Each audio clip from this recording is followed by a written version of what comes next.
Hello students, कैसे हो आप सभी लोग। स्वागत है आप सभी का महा टॉपर्स इस यूट्यूब चैनल के ऊपर। और यहां पर आपको पता है बेसिक सीरीज हमने जो चालू किया है उसके अंदर हम नेक्स्ट चैप्टर जो आज देखने वाले हैं वो चैप्टर नंबर 7 है। ये वीडियो पूरा जब आप देखोगे तो चैप्टर 7 के जो भी बेसिक चीजें हैं वो आपके दिमाग में घुस जाएगी और जब आप मेन लेक्चर देखने के लिए जाओगे तो फिर आपको बहुत बहुत हेल्प होने वाली है। दूसरी चीज, ये जो लेक्चर है वो सीईटी के लिए भी काम में आएगा, ये बोर्ड के लिए भी काम में आएगा। तो ओवरऑल ऑल राउंडर यानी कि ऑल सारे के सारे चीजों के लिए ये काम में आने वाला लेक्चर है। एक 30 से 40 मिनट के आसपास हमारा लेक्चर रहेगा। एकदम अच्छी तरीके से इस वीडियो को देखना है लास्ट तक और वीडियो को फटाफट लाइक करके चैनल को सब्सक्राइब करना है। यहां पर जो भी हम पढ़ाते हैं ये आपको महा टॉपर्स ऐप जो है हमारी, ये प्ले स्टोर से डाउनलोड कर लीजिए। वहां पर उसके फ्री मटेरियल सेक्शन में, कहां पर फ्री मटेरियल एक सेक्शन होता है ऐप के अंदर, वहां पर आप ऐप ओपन करोगे तो आपको समझ में आ जाएगा। उसमें जब आप जाओगे तो वहां पर फ्री मटेरियल सेक्शन के अंदर पीडीएफ जो है हमने डाल दिया है, हम डालेंगे इसके बाद, ये होने के बाद। तो सारे चैप्टर का आपको मिलेगा वहां पे, चाहे वो फिजिक्स हो, चाहे वो केमिस्ट्री हो, चाहे वो मैथ्स हो या फिर बायोलॉजी हो, राइट। तो सारे के सारे चैप्टर्स के आपको वहां पे पीडीएफ दिख जाएंगे, है ना। चलो, तो आज का हमारा जो चैप्टर है वो देखते हैं। उसका नाम है plant growth and mineral nutrition. देखो, कुछ चीजें हमें चैप्टर के नाम में ही देखने को मिलती है, क्योंकि अगर कोई 10 पेज का चैप्टर है और उसको चैप्टर को एक नाम देना है तो नाम हम ऐसा देते हैं जिसमें सारे चैप्टर का पूरा कंटेंट कवर हो जाए। उसी प्रकार से यहां पर आप देखोगे तो प्लांट ग्रोथ यानी क्या होता है, तो प्लांट में ग्रोथ कैसी होती है, how the growth takes place, conditions of growth, growth के लिए क्या क्या जरूरी होता है, फेजेस ऑफ ग्रोथ, ग्रोथ जो है वो कौन कौन से फेजेस में होती है, ये सारी चीजें जो है वो आपको देखने को मिलती है इस चैप्टर में। यानी कि लगभग 50% पार्ट यहां पर आपको इस चीज के ऊपर देखने को मिलेगा। और मिनरल न्यूट्रिशन यानी क्या, कि प्लांट कैसे न्यूट्रिशन लेता है। सबसे इंपॉर्टेंट यहां पे 5 हार्मोन हम लेने वाले हैं। अगर मिनरल्स बॉडी में कम हो गए तो फिर कैसे इफेक्ट दिखता है, उसे मिनरल डिफिशियंसी कहते हैं, सिम्टम्स वो भी देखेंगे। तो कुल मिलाकर ऐसा ये चैप्टर होने वाला है। जैसा चैप्टर नंबर 6 था हमारा प्लांट वाटर रिलेशन, जिसमें हमने प्लांट एंड वाटर की रिलेशनशिप को पढ़ा, वैसे ही यहां पर growth and nutrition, mineral nutrition, minerals मिलेंगे, फूड से न्यूट्रिशन मिलेगा, वाटर से मिलेगा। तो ग्रोथ एंड न्यूट्रिशन, ये दो चीजों के अराउंड में ही आपका ये चैप्टर 7 घूमने वाला है। चलो फटाफट से पहला हम जो कंसेप्ट समझते हैं बेसिक में वो ये है फेजेस ऑफ ग्रोथ। ठीक है, फेजेस ऑफ ग्रोथ, जो ग्रोथ हो रही है उसमें फेजेस है। क्या है बेटा, फेजेस। फेजेस यानी क्या, स्टेप्स। स्टेप बाय स्टेप जब कोई चीज होती है उसे फेजेस कहा जाता है। तो फेजेस कौन कौन से है देख लो आप। पहला, फेज ऑफ सेल डिवीजन। कौन सा फेज है, phase of cell division, right. मतलब क्या, मतलब कि यहां पर एक सेल से 2 सेल होंगे। क्योंकि मुझे आप बताओ, अगर ग्रोथ होनी है, जैसे फॉर एग्जांपल ये पेड़ है, हम प्लांट को कंसीडर करेंगे, इस प्लांट के अंदर 100 सेल है, 100 सेल ने इतना स्ट्रक्चर बनाया है। अगर हमें इसका स्ट्रक्चर बढ़ाना हो तो क्या बनाना पड़ेगा, नंबर ऑफ सेल को बढ़ाना पड़ेगा। क्या बात समझ में आ रही है। जब कोई दीवार होती है उसमें ईटा होते हैं, ईट होते हैं, वो ईट जो है उसको अगर हम बढ़ाएंगे, वो पत्थर को बढ़ाएंगे तो अपनी दीवार भी बढ़ेगी। उसी प्रकार से हमें अगर किसी प्लांट में ग्रोथ चाहिए तो हमें नंबर ऑफ सेल बढ़ाने पड़ेंगे। और नंबर ऑफ सेल ये सेल डिवीजन प्रोसेस से बढ़ता है, एक सेल से 2 सेल वहां पर देखने को आपको मिलते हैं। ठीक है, अब इसको ही हम फेज ऑफ फॉर्मेशन भी कहते हैं, क्योंकि इसमें तैयार हो रहे हैं सेल्स। दूसरी जो सेल होती है, फेज होती है सेल में, वो होती है इनलार्जमेंट। मतलब सेल का इनलार्जमेंट हो जाता है, सेल बड़ी हो जाती है। पहले फेज में एक सेल से 2 सेल बने, दूसरे फेज में जो सेल बनी वो एनलार्ज हुई, जो 2 नए सेल बने थे ना वो लंबी हुई, एनलार्जमेंट हुई। इसको ही इलोंगेशन का फेज भी बोलते हैं। पहले वाली फेज ऑफ सेल डिवीजन और फेज ऑफ फॉर्मेशन, दूसरा वाला फेज ऑफ इलोंगेशन या फिर फेज ऑफ एनलार्जमेंट। अब हमारा एक सेल से 2 सेल बन गए, फिर बाद में वो सेल एलोंगेट हो गई। तीसरी प्रोसेस होती है कि सेल अभी पूरी की पूरी मैच्योर हो जाती है, और उसी को ही हम फेज ऑफ सेल मैच्योरेशन या फिर डिफरेंशिएशन कहते हैं। डिफरेंशिएशन मतलब बदल जाना। वो आपने रील सुना होगा ना, देखा होगा, तुम मानो या ना मानो लेकिन तुम बदल गए। वैसे यहां पर सेल बदल जाती है, डिफरेंशिएशन उस सेल के अंदर आता है, कैरेक्टरिस्टिक्स में, मतलब मैच्योर हो जाता है। पहले 1 से 2 सेल बनेंगे, बच्चे सेल, नन्ही सेल बनेंगी, फिर बाद में सेल बड़ी होगी और बाद में सेल मैच्योर होंगी। Division, elongation, maturation, division, elongation, maturation, division, elongation, maturation, ऐसे 3 फेज आपको देखने को मिलेंगे ग्रोथ के अंदर, प्लांट के अंदर, है ना, फेजेस ऑफ ग्रोथ। तो जो यहां पर याद रखना कि सेल डिवीजन होने के बाद कौन से सेल में डिवीजन होता है, तो मेरिस्टेमेटिक सेल, ऐसी सेल जो हमेशा सेल डिवीजन के लिए यहां पे तैयार रहेगी, रेडी रहेगी, है ना। और कौन सा डिवीजन होगा उसके अंदर, उसके अंदर होगा माइटोसिस डिवीजन। तो माइटोसिस एक सेल डिवीजन है जिसमें एक सेल से 2 सेल वहां पे आपको देखने को मिलेंगे। उसके बाद the other differentiate growth is slowly. इधर देखो, पहले फेज में ग्रोथ स्लो होता है, दूसरी फेज अगर हम देखेंगे तो इसके अंदर ग्रोथ रेट जो है ये देखो इंक्रीज, ग्रोथ रेट इंक्रीज हुआ। और जो तीसरी फेज है इसमें ग्रोथ रेट जो होता है स्टेडी होता है, यानी कि वो रुका हुआ होता है, स्थिर होता है, रुका हुआ नहीं, स्थिर, एक जैसा। इधर ग्रोथ स्लो, बाद में फास्ट और बाद में ऐसा स्टेडी, है ना। क्या बात समझ में आ रही है? इस तरीके से तीनों फेजेस के बारे में आपको समझना है। और पहले इसमें तो आपने समझा कि डिवीजन होता है, मेरिस्टेमेटिक सेल के अंदर माइटोसिस होता है, 2 सेल बन जाते हैं। इलोंगेशन में क्या होता है कि सेल जो है वो वाटर को एब्जॉर्ब करती है, वैक्यूलेटेड, वैक्यूल उसके अंदर तैयार हो जाता है, जिससे कि उसकी साइज जो है बेटा इंक्रीज हो जाती है, लेंथ इंक्रीज हो जाती है, और उसका ब्रेड भी, थिकनेस है, लंबाई चौड़ाई दोनों बढ़ती है। सेल मैच्योरेशन में जो सेल है वो स्पेशलाइज्ड स्ट्रक्चर्स उसके अंदर बन जाते हैं, यानी वो मैच्योर हो गई, डिफरेंशिएट हो गई, बदल गई, बराबर। ये 3 फेज आपको समझने हैं। अगला वाला टॉपिक जो हम देखेंगे वो कंडीशन ऑफ ग्रोथ है। कंडीशन यानी क्या होता है, सिंपल एक वर्ड लिख देता हूं जिससे कि आपका पूरा चीजें यहां पे आपको समझने लगेंगी, और वो होती है रिक्वायरमेंट, राइट। रिक्वायरमेंट मतलब होता है कंडीशंस। कंडीशंस किसके लिए? ग्रोथ के लिए। ग्रोथ के लिए क्या क्या कंडीशन चाहिए होती है उसको हम थोड़ा सा देखने वाले हैं, वो अब थोड़ा सा समझते हैं। पहला वाला, the different environment and physiological condition are necessary. तो फिजियोलॉजिकल एंड एनवायरमेंट, बॉडी के अंदर की और बॉडी के बाहर की। देखो फिजियोलॉजिकल चीज क्या होती है, जो बॉडी से रिलेटेड है, और एनवायरमेंटल चीज क्या होती है कि आजू बाजू का वातावरण, आजू बाजू का एनवायरमेंट क्या है, वातावरण क्या है। क्या बात समझ में आ रही है? बिल्कुल सर। तो वो चीज आपको कहीं ना कहीं समझनी पड़ेगी कि दोनों भी, physiological plus environment, internal plus external, both factors are important for the growth. अब सबसे पहले देखो, वाटर, पानी तो बहुत जरूरी है। ये पानी किस किस के लिए जरूरी है? सेल को फुलाने के लिए, सेल के अंदर का लिक्विड बनाने के लिए, प्रोटोप्लाज्म, और बायोकेमिकल रिएक्शंस के लिए पानी एज अ सॉल्वेंट की तरह काम करता है रिएक्शंस में, ठीक है। उसके बाद न्यूट्रिएंट चाहिए। न्यूट्रिएंट में जो माइक्रो, कम क्वांटिटी में लगते हैं वो माइक्रो एलिमेंट्स, जो ज्यादा क्वांटिटी में लगते हैं वो मैक्रो एलिमेंट्स, जो प्लांट को ग्रोथ के लिए चाहिए होते हैं बेटा। तीसरी चीज जो चाहिए वो टेम्परेचर चाहिए होता है। कितना? वो चाहिए होता है 25 से 35। सो ये टेम्परेचर ऑप्टिमल है। ऑप्टिमल मतलब नॉर्मल। इससे ज्यादा होगा तो ग्रोथ अच्छे से नहीं होगी, इससे कम भी रहेगा तो भी ग्रोथ अच्छे से नहीं होगी। अगर एग्जैक्ट इतना है दैट मींस ये नॉर्मल टेम्परेचर है, जैसा चाहिए वैसा है, ग्रोथ एकदम फास्ट होने लगेगी प्लांट के अंदर। चौथी चीज जो यहां पे आपको चाहिए वो ऑक्सीजन है, जो रेस्पिरेशन में चाहिए होता है। और रेस्पिरेशन प्रोसेस में किसी भी फूड को, है ना, ऑक्सीडाइज किया जाता है, ऑक्सीजन के साथ ऐड किया जाता है ताकि उसको यूजेबल फॉर्म ऑफ एनर्जी में कन्वर्ट किया जा सके, जिसके लिए ऑक्सीजन चाहिए होता है।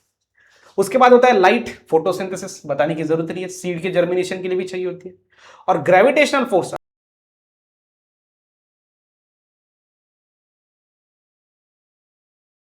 तो ग्रेविटेशनल फोर्स उसको नीचे खींचता है, जिसकी वजह से उसको यह पता लग जाता है कि हमें ऊपर बढ़ना है। मतलब कि ग्रेविटेशन फोर्स चाहिए for the direction of growth, कि ग्रोथ के डायरेक्शन डिसाइड करने के लिए चाहिए। अगर ये ग्रेविटेशनल फोर्स नहीं रहेगा तो इसको बढ़ना कहां पे है, किस दिशा में बढ़ना, यही पता नहीं चलेगा ना।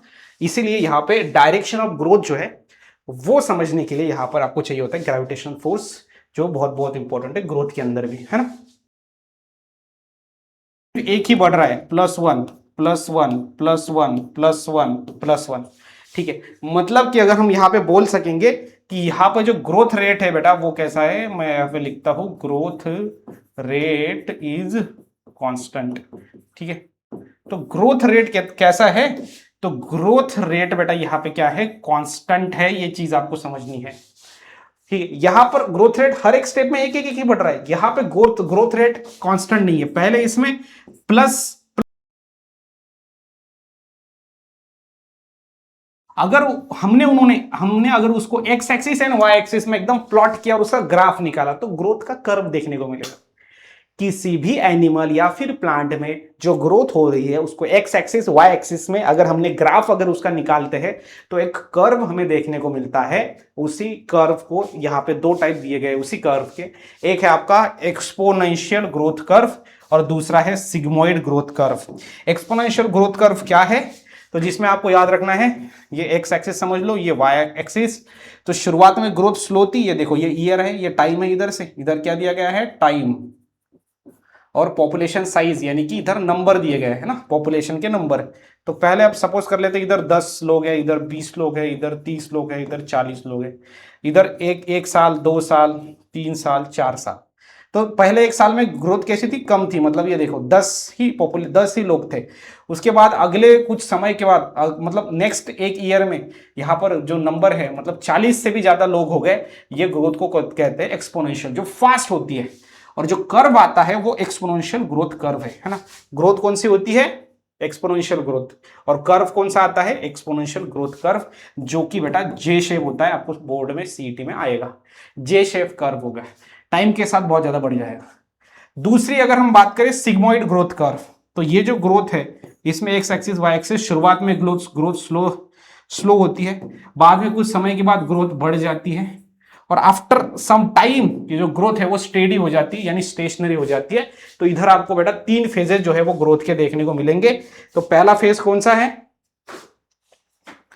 पहला फेज यहां पे आपको कौन सा देखने को मिलेगा, पहला जो है वो देखने को मिलेगा लैग फेज, दूसरा एक्सपोनेंशियल जो ग्रोथ यहां पे फास्ट हो रही है, और तीसरा जो है वो स्टेशनरी फेज आपको देखने को मिलेगा। ये चीज आपको समझनी है। तो सिग्मोइड ग्रोथ कर्व के अंदर जो शेप देखने को मिलता है वो कैसा होता है, एस शेप होता है। और ये जो सिग्मोइड ग्रोथ कर्व है 3 स्टेप में डिवाइड होती है। पहला लैग यानी कि अर्थ होता है इसका स्लो वाला, एक्सपोनेंशियल यानी कि यहां पे फास्ट होता है, और स्टेशनरी मतलब क्या होता है, ये स्थिर होता है। ठीक है, ये चीज आपको कहीं ना कहीं पे समझनी पड़ेगी। इसको थोड़ा अच्छे से हम यहां पे लिखते हैं। ठीक है, स्थिर स्थिर, डन। चलो, तो ये चीजें आपको समझनी है, दोनों के दोनों। ग्रोथ कर्व कुछ नहीं है, जब ग्रोथ को एक्स एंड वाई एक्सिस में उसका ग्राफ निकालते हैं, जैसे 10वीं में आपने ग्राफ निकाले हैं वैसे ही ग्राफ यहाँ पे हम निकाल रहे हैं, तो कर्व हमें देखने को मिलता है, एक शेप देखने को मिलता है। ओके, नेक्स्ट जो हमारा टॉपिक रहेगा वो रहेगा डेवलपमेंट। उसके बाद हम देखेंगे प्लास्टिसिटी, उसके बाद देखेंगे हम आपका फाइटोक्रोम एंड वर्नलाइजेशन और mineral nutrition, mineral salt absorption and nitrogen cycle. तो ये टॉपिक आगे हम देखने वाले। चलो अब डेवलपमेंट देखते हैं। डेवलपमेंट किसके अंदर सर, प्लांट के अंदर। तो प्लांट के अंदर जो डेवलपमेंट हो रही है उसमें आप देखो कि ये क्या है, ये ऑर्डर्ड है। ऑर्डर्ड मतलब क्या, कि एक पर्टिकुलर स्टेप बाय स्टेप वो हो रही है। प्रोग्रेसिव है मतलब बढ़ती है, प्रोग्रेस कर रही है, ऑर्डर में है, एक ऐसे नियम में है। कहां पे होता है ग्रोथ, शेप में होती है। डिग्री ऑफ कॉम्प्लेक्सिटी होती है, मतलब पहले सिंपल होता है एनिमल, बाद में कॉम्प्लेक्स होते जाता है। तो डिग्री ऑफ कॉम्प्लेक्सिटी में ग्रोथ होती है एंड आपका शेप में ग्रोथ होती है। तो सबसे पहले सीड जर्मिनेशन हो गया, बाद में मेरिस्टेम, एक वहां पर सेल बन गया, और उसका बाद में टिश्यू, सेल का जब ग्रुप बनता है टिश्यू तो वो मेरिस्टेम होता है। बाद में सेल डिवाइड हो गई, बाद में सेल क्या हो गई, प्लाज्मेटिक ग्रोथ होगी, प्लाज्मेटिक, उसमें प्लाज्मा बन गया, अंदर सारी चीजें बन गई। उसके बाद सेल का इलोंगेशन हुआ, सेल बाद में मैच्योर हुई, फिर मैच्योर सेल होने के बाद वो सेल बूढ़ी हो रही है और बाद में फिर डेथ हो गई। सेंसेशंस मतलब क्या, कि ऑर्गन झड़ जाना, पतझड़ हो जाना, बूढ़ा हो जाना है ना प्लांट, और फिर लास्ट में डेथ। तो ये है डेवलपमेंट। तो ये कुछ नहीं, 1 मार्क के लिए आपको आ सकता है। जस्ट समझिए कि ग्रोथ ऑर्डरली प्रोग्रेसिव वे में होती है। प्लास्टिसिटी क्या है, देखो प्लास्टिसिटी नेक्स्ट हमारा जो टॉपिक है प्लास्टिसिटी। सो प्लास्टिसिटी एक यहां पर आपको समझना है कि ये प्रॉपर्टी है, हमेशा याद रखना, it is a property of plants. किसकी प्रॉपर्टी है बेटा, प्लांट्स की प्रॉपर्टी है। और क्या कहती है property, in which plants can make different kinds मतलब होता है टाइप्स, काइंड्स ऑफ स्ट्रक्चर। ठीक है, जिसमें जो प्लांट्स है वो डिफरेंट टाइप के स्ट्रक्चर बनाता है, ये चीज आपको समझनी पड़ेगी। उससे कहते हैं हम प्लास्टिसिटी, जिसमें प्लांट डिफरेंट टाइप के स्ट्रक्चर बनाता है वो प्लास्टिसिटी है। जैसे हमारे पास कोई ए नंबर का प्लांट है, ठीक है, तो ए नंबर का, या ए नाम देते हैं इसको, इस प्लांट को क्या नाम दे, ए। तो ए प्लांट का ये देखो, जुवेनाइल जब बच्चा वो प्लांट था तो उसके पत्तों का स्ट्रक्चर ऐसा था, जब वो प्लांट अडल्ट बन गया तब उसके पत्तों का स्ट्रक्चर ऐसा है, जब वो प्लांट टेरेस्ट्रियल यानी जमीन पे रहेगा तो उस पत्ते का स्ट्रक्चर ऐसा होगा, और जब वो प्लांट एक एक्वेटिक पानी में रहेगा बेटा तो फिर उस पेड़ का जो पत्ते होंगे उसका स्ट्रक्चर ऐसा होगा। मतलब पेड़ एक ही है, सिर्फ उसकी स्टेजेस अलग अलग है और वो कहाँ पे रहता है वो अलग है, बट उन्होंने डिफरेंट डिफरेंट टाइप के स्ट्रक्चर प्लांट बनाए। मतलब उसने पत्तों का स्ट्रक्चर अलग अलग बनाया क्योंकि उसके अंदर वो प्रॉपर्टी है, और बेटा उस प्रॉपर्टी को ही हम प्लास्टिसिटी कहते हैं। प्लांट की डिफरेंट डिफरेंट स्ट्रक्चर बनाने की जो भी कैपेसिटी है उसे प्लास्टिसिटी कहते हैं। ये चीज आपको कहीं ना कहीं पे समझनी पड़ेगी। बराबर है, डन है, ऑलराइट, यस। चलो अगला हम देखते हैं, छोटे छोटे टॉपिक है, फाइटोक्रोम एंड वर्निलाइजेशन। देखो फाइटोक्रोम, देखो इसके नाम में ही है, ये फाइटो का मीनिंग होता है लीव्स और क्रोम का मीनिंग होता है पिगमेंट। तो लीव्स के ऊपर, पत्तों के ऊपर, प्लांट के अंदर जो पत्ते होते हैं वो पत्तों के ऊपर जो लाइट रिसीविंग पिगमेंट होते हैं, जो प्रोटीनेशियस प्रोटीन से बने हुए होते हैं, उसे हम फाइटोक्रोम कहते हैं बेटा। Light receiving proteins pigment called as phytochrome that induce flowering, जिसकी वजह से क्या होता है, फूल आते हैं, फ्लावरिंग होती है, वो बहुत बहुत जरूरी होते हैं, है ना। तो पत्तों के अंदर क्लोरोप्लास्ट अलग है, फाइटोक्रोम अलग है, हमेशा याद रखना। Chloroplast it is useful for the process of photosynthesis, जिसमें प्लांट अपना खुद का खाना खुद बना लेते हैं। बट अगर हम फाइटोक्रोम बोलेंगे it is important for the flowering, और फ्लावर आएगा तो आपको पता है फ्लावर है तभी तो उसके अंदर सेक्सुअल रिप्रोडक्शन हो पाएगा, क्योंकि flower is the reproductive organ of plant. उसके बाद अगर हम बात कर रहे हैं वर्नलाइजेशन की, तो वर्नलाइजेशन को ही हम यारोवाइजेशन कहते हैं, और में नाम याद रखना, सीईटी में बोर्ड में कैसा भी नाम, कोई भी नाम पूछा जा सकता है। तो वर्नलाइजेशन क्या है, effect of temperature on the plant body, हमेशा याद रखना, ठीक है। तो फाइटोक्रोम अलग है, फोटोपीरियोडिज्म अलग है। फोटोपीरियोडिज्म मतलब क्या होता है, देखो फाइटोक्रोम मतलब सिंपली पिगमेंट्स जो कि पत्तों के ऊपर प्रेजेंट होते हैं, जो लाइट को रिसीव करते हैं, प्रोटीन से बने हुए। उसके बाद फोटो पीरियोडिज्म होता है, फोटो मतलब लाइट और पीरियोडिज्म मतलब पीरियड, मतलब जब प्लांट के अंदर ड्यूरेशन ऑफ लाइट का असर पड़ता है वो फोटो पीरियोडिज्म।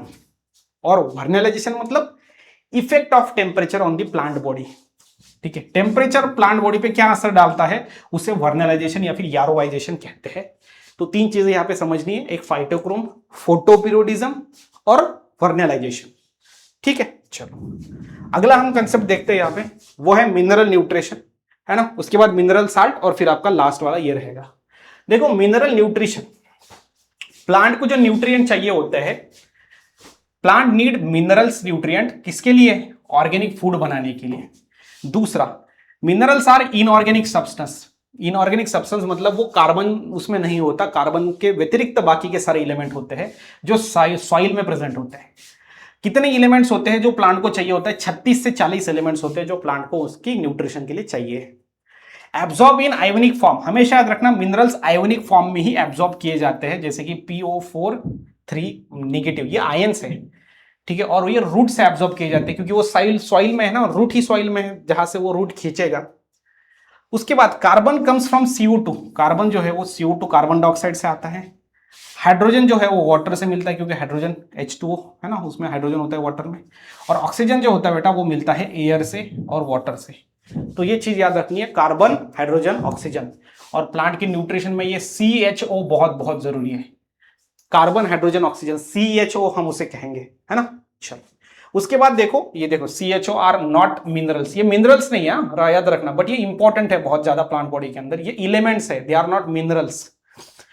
ओके, नाइट्रोजन जो होता है वो both mineral and non mineral source है, ये आपको सीईटी में बोर्ड में भी आ सकता है। प्लांट के न्यूट्रिशन के लिए जो चीजें चाहिए होती है उसके बारे में हम देख रहे हैं। आगे जब आप देखोगे इस चैप्टर में आपको क्लासिफिकेशन ऑफ मिनरल्स देखने को मिलेगा कि मिनरल्स कैसे क्लासिफाई हुए हैं, है ना। अब इसमें मिनरल्स याद रखना, माइक्रो, ठीक है, माइक्रो न्यूट्रिएंट्स जो कम क्वांटिटी में प्लांट को चाहिए होते हैं, और दूसरा होता है मैक्रो न्यूट्रिएंट्स जो कि ज्यादा क्वांटिटी में प्लांट्स को चाहिए होते हैं, वो होते हैं मैक्रो न्यूट्रिएंट्स। उसके बाद मिनरल डिफिशियंसी, प्लांट को अगर मिनरल नहीं मिला, एक जितनी नॉर्मल लेवल चाहिए उससे अगर कम मिला तो मिनरल की डिफिशियंसी, कमतरता हो जाएगी। तो क्या इफेक्ट देखने को मिलेगा, वो फिर आपको कॉमन डिफिशियंसी सिम्टम्स है जो प्लांट के ऊपर देखने को मिलते हैं अगर उनके अंदर मिनरल न्यूट्रिशन की कमतरता हुई, है ना। तो ये आपको फिर नेक्स्ट इसमें दिया गया है। उसके बाद यहां पर मिनरल साल्ट एब्जॉर्प्शन, ये चीज हम यहां पे देखेंगे। मिनरल साल्ट एब्जॉर्प्शन ये दो टाइप से होता है, एक पैसिव एब्जॉर्प्शन और एक्टिव एब्जॉर्प्शन, ठीक है। अभी इसके बाद एक लास्ट स्लाइड है, तो फिर आपका यहां पे खत्म हो जाएगा बेसिक लेक्चर, है ना। तो पैसिव एब्जॉर्प्शन यानी क्या? मिनरल साल्ट एब्जॉर्प्शन कौन करता है? तो प्लांट करता है सॉइल से। और प्लांट का कौन सा पार्ट करता है बेटा? तो वो रूट करता है। कौन करता है? रूट। ये चीजें आपने समझनी है, रूट करता है। अब पैसिव एब्जॉर्प्शन मतलब क्या कि वहां पर वो ताकत नहीं लगाएंगे, अपने आप चीजें हो जाएगा, वो पैसिव। और एक्टिव एब्जॉर्प्शन मतलब क्या कि वो एनर्जी खर्च करके चीजों को एब्जॉर्ब करेगा, वो होगा एक्टिव एब्जॉर्प्शन। दिमाग में अंदर चीज जो है वो फटाफट सारी घुस जानी चाहिए, है ना। पैसिव, जैसे पैसिव इनकम, बिना कोई मेहनत करे पैसा आता रहेगा, और एक्टिव इनकम मेहनत करेंगे तभी पैसा है। तो ये दो टाइप के एब्जॉर्प्शन प्लांट बॉडी के अंदर होते हैं। अब लास्ट वाला जो हमारा यहां पे टॉपिक है वो है नाइट्रोजन साइकिल। साइकिल मतलब क्या? जब कोई चीज जो है, यहां पे याद रखना है, ए से स्टार्ट होती है, बी में जाती है, बी से फिर सी में जाती है, और सी से वापस ए में आ जाती है, तो एक साइकिल वहां पे देखने को मिलती है आपको। और ये एक बार नहीं बार बार होती है, इसलिए इसको साइकिल कहते हैं। तो नाइट्रोजन अगर हम बात करें तो ये एनवायरमेंट में एक साइकिल फॉर्म करता है। क्योंकि यहां पर अगर आप देखोगे तो एनवायरमेंट के अंदर आपको देखने को मिलेगा कि नाइट्रोजन है, ठीक है, ये एनवायरमेंट में। बाद में नाइट्रोजन फिक्स हो गया, प्लांट करते हैं नाइट्रोजन फिक्सेशन। नाइट्रोजन को डायरेक्टली प्लांट नहीं ले पाते, इसको यूजेबल फॉर्म में कन्वर्ट करते हैं, ठीक है। तो वो एक चीज है। दूसरी चीज, जो बैक्टीरिया होते हैं सॉइल में, वो भी नाइट्रोजन को फिक्स करते हैं, NH3 अमोनिया में कन्वर्ट कर दिया। बाद में ये जो है प्लांट द्वारा यूज किया जाता है ना। उसके बाद ये प्लांट ने अगर यूज किया तो प्लांट, फिर इस प्लांट को ये घोड़ा खाएगा, फिर घोड़ा फिर से पॉटी करेगा, फिर से वो कन्वर्ट होगा, फिर प्लांट लेगा, फिर घोड़ा पॉटी करेगा। ये इस तरीके से। और भी आप यहाँ पे देख सकते हो, ये भी साइकिल एक है और ये भी साइकिल एक है। तो ऐसे मल्टीपल साइकिल, नाइट्रोजन साइकिल आपको देखने को मिलेंगे कि जिसमें ये बोला गया है कि कैसे नाइट्रोजन एटमॉस्फेयर से लिथोस्फीयर या फिर सॉइल के अंदर जाता है, फिर से एटमॉस्फेयर में आता है। तो एक साइकिल ये चल रही है और ये चलती रहती है, जिसके कारण नाइट्रोजन भरा हुआ है अपने एटमॉस्फेयर के अंदर, ठीक है। तो उसे नाइट्रोजन साइकिल कहते हैं। बाकी हम इसको डिटेल में फिर अपना मेन जो लेक्चर है तब देखेंगे, ठीक है। अगर आपको वीडियो पसंद है तो वीडियो को लाइक करिए और चैनल को सब्सक्राइब करिए, अपने दोस्तों के साथ भी शेयर करिए। मिलेंगे नेक्स्ट वीडियो के अंदर, तब तक के लिए stay happy, stay motivate. Thank you so much.